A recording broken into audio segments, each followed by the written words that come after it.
নতুন মালিক নতুন নাম, আরসিবি কে নিয়ে বড় সিদ্ধান্ত। বন্ধুরা, আপনারা যদি দেখতে চান তাহলে ভিডিওটি শেষ অবধি দেখতে হবে, চ্যানেলটিকে সাবস্ক্রাইব করে একটা লাইক দিতে হবে এবং নোটিফিকেশন বেল আইকন দাবাতে হবে। আইপিএল এর অন্যতম জনপ্রিয় দল রয়্যাল চ্যালেঞ্জার বেঙ্গালুরুকে ঘিরে বড় পরিবর্তন সামনে এসেছে। নতুন মালিকানায় দলটি এখন আইপিএল এর সবচেয়ে দামি ফ্র্যাঞ্চাইজিতে পরিণত হয়েছে।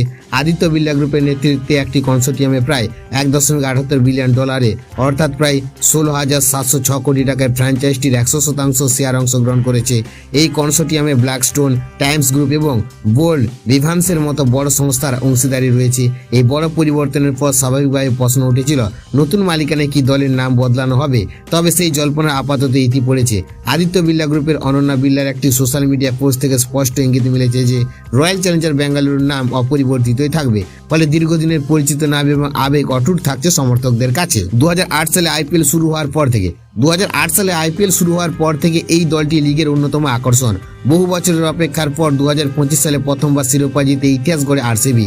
এখন নতুন মালিকানার অধীনে সেই সাফল্য ধরে রাখা এবং আরও শক্তিশালী দল গড়ার বড় লক্ষ্য।